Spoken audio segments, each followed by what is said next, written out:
Hello Star Wars fans, and welcome to episode 92 of Journey into Legends. Today we'll be continuing the New Jedi Order series with Destiny's Way by Walter John Williams. Destiny's Way was released in 2003, and it is the 14th book in the New Jedi Order series. It's also the 4th hardcover release of the series, and I'm really excited to get into this book. I've heard some great things about it, though not too many specifics. Anyways, without further ado, let's read and review.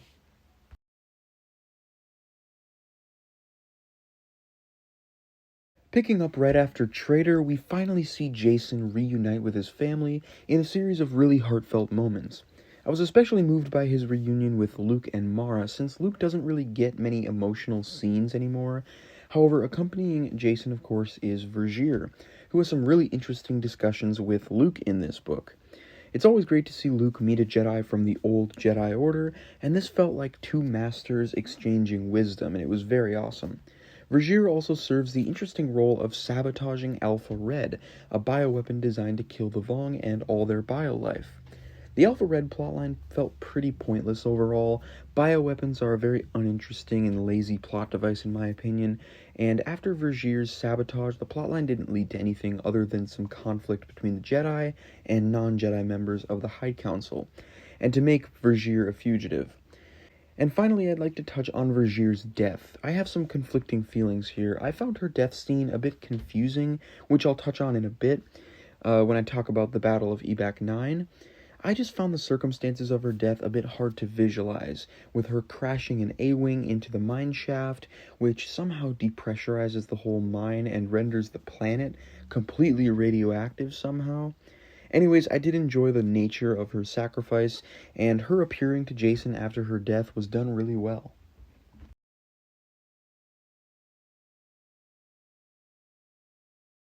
For the last few books since the fall of Coruscant and the death of Borsk Phalia, the New Republic has been in complete disarray. A lot of this book deals with the New Republic's attempts at re-establishing some semblance of structure, with a new Chief of State being elected, and even a new High Council being formed in conjunction with the Jedi.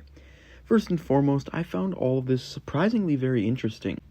I was expecting to be a bit bored by the politics in this book, considering it's all happening right in the middle of a huge war, but I really enjoyed it.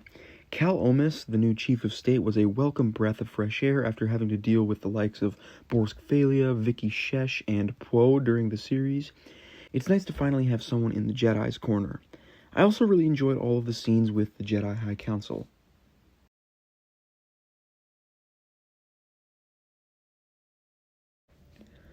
We also had some fantastic Jedi content in this book. Firstly, we got more of the Jedi meld we've seen in past books, with Jedi fighting on the front lines and using their battle meditation, which is awesome. Secondly, we got an incredible knighting ceremony for the survivors of the Mirkor Strike Team, one of my favorite scenes in the whole book.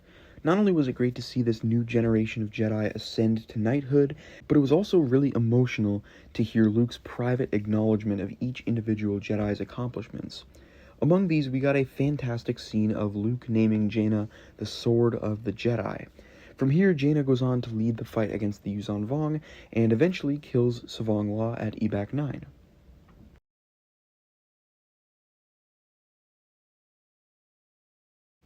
After the fall of Coruscant, this book serves as the New Republic's big Hail Mary to turn the tide of the war.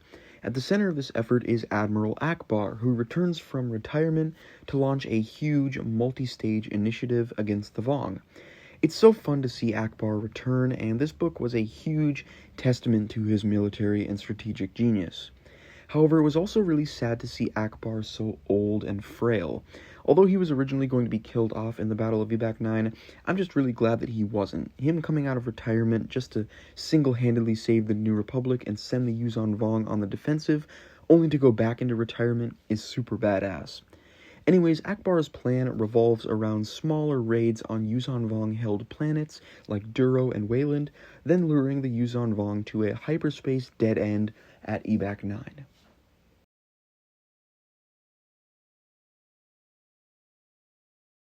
And finally, let's talk about the New Republic's big trap for the Yuuzhan.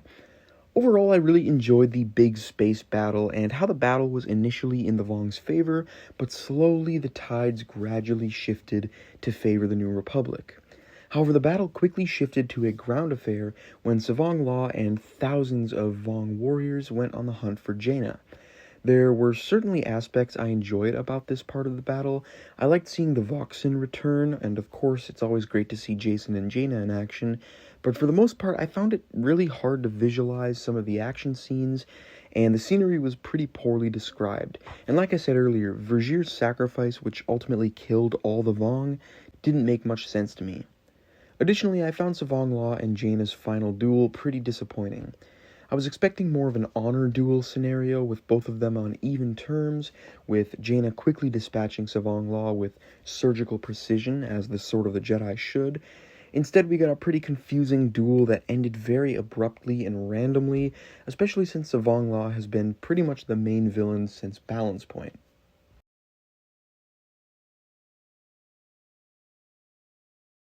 And finally, we also have some incredible scenes on Yuuzhan'tar that gave us our best look yet at Supreme Overlord Shimra and Onimi, two really interesting characters. We also had a little subplot following No Manor, in which he goes undercover among the worker class to investigate the growing Jedi Heresy movement. He also learns about the empty 8th Cortex, which makes him completely question the validity of the gods and the Supreme Overlord. He then concluded that the heretical movement lacks direction and initiative, and needs a prophet to strengthen them. Although this plotline was definitely the most removed from the rest of the book, I found all these scenes extremely fascinating, and I'm so excited to see more of Shimra and Onimi, and after his failures regarding Ebaq-9 and his discoveries about the 8th Cortex, I'm so excited to see where No Manor's character goes next.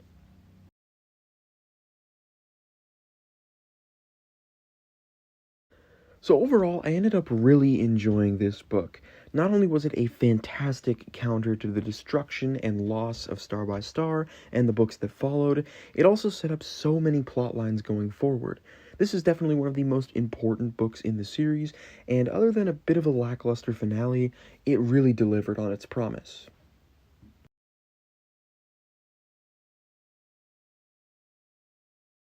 Alright, so I just read The New Jedi Order Ylesia by Walter John Williams, which takes place during a time jump in Destiny's Way, and involves one of the New Republic's smaller engagements before the Battle of Ebaq-9, specifically an assault on the capital of the Peace Brigade, Ylesia.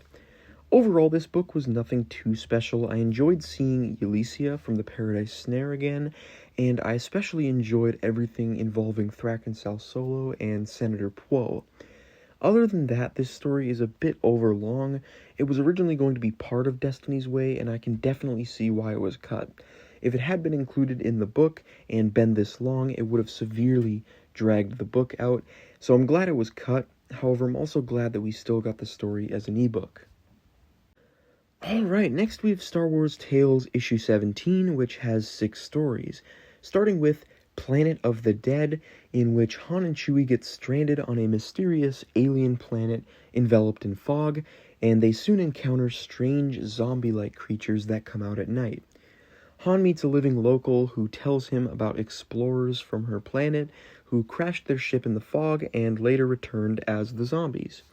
The story ends with Han using crystals he and Chewie had found to make almost a runway for the crashed ship. This ending made no sense at all. Basically, this apparition of the ship lands and the zombies stop attacking the people of the planet. Again, the ending literally makes no sense whatsoever, but other than that, I found the story decent enough. Next, we have All For You, in which a Jedi crash lands on a backwater world and gives a holocron to one of the locals to keep it from the Sith. A young boy named Tenno decides he's going to bring the holocron to the Sith in exchange for passage off the planet. When the Sith arrives, he kills everyone except Tenno, takes the holocron, and leaves. This was a really dumb story, and the art was very bad. Anyways, our next story is Phantom Menaces, which follows Luke as he travels to Iridonia on a diplomatic mission. When he arrives, he is greeted by a strange apparition of Darth Maul. After investigating, he soon discovers a laboratory where a mad scientist has recovered Darth Maul's remains and is manifesting his essence as a hologram. The story ends with Luke turning the machine off, putting an end to Maul's misery for good. This one was just not great. First of all, the idea that somebody was able to find Maul's remains is dumb and ridiculous. Secondly, the idea that he was then able to use those remains to recreate Maul as a hologram is dumb and ridiculous. And third, the fact that there's literally no point to this story is dumb and ridiculous.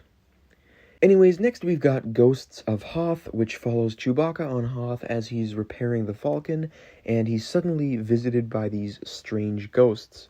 Frightened, he refuses to come out of the Falcon, but eventually the ghosts lead him to a wall of the Rebel base, which he breaks down, revealing a Wampa cave. Chewie then kills the Wampa and finds a gold bracelet which belonged to one of the ghosts that visited him. This was another really dumb story. The ghosts are never explained, and it's just kind of pointless. Our next story is The Apprentice, which follows a Sith Master and his apprentice as they encounter a Toydarian trying to sell them his slave. After the Toydarian strikes the slave, the Sith apprentice kills the Toydarian and helps the slave girl, which his master punishes him for. Later on, we learn that the slave girl is strong with the Force. She joins the apprentice and asks to be accepted by the master, who denies, saying that he already has an apprentice. The girl then shoves the Sith apprentice off the roof of a building, killing him and taking his place at the Sith master's side. This was a fun story. I did like the ending a lot, but the rest was a bit bland.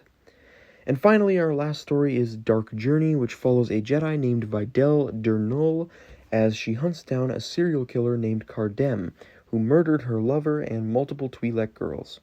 She eventually tracks down who she thinks is Cardem, but is actually another Jedi sent to bring her back to the temple. It is then revealed that Durnul herself is actually Cardem. After seeing her lover with a Twi'lek woman, she went insane and murdered both of them, creating a dark persona to commit her murders. The story ends with her killing the other Jedi and continuing her hunt for Cardem, not aware that she is Cardem. Overall, this was a pretty fun story. The plot twist was a bit predictable, and the story was otherwise pretty bland, but I think the twist was pretty fun nonetheless, and the art was fantastic. Overall, this was a pretty disappointing issue of Tales. For once, we didn't have any non-canon comedic stories, which is a good thing, but unfortunately, a lot of these stories were really weird and poorly written, and just didn't make a lot of sense. Anyways, thank you all for watching. Don't forget to like, comment, share, and subscribe, and stay tuned for my next review where I'll be taking a break from the New Jedi Order series to read the novel Rogue Planet by Greg Bear. See ya.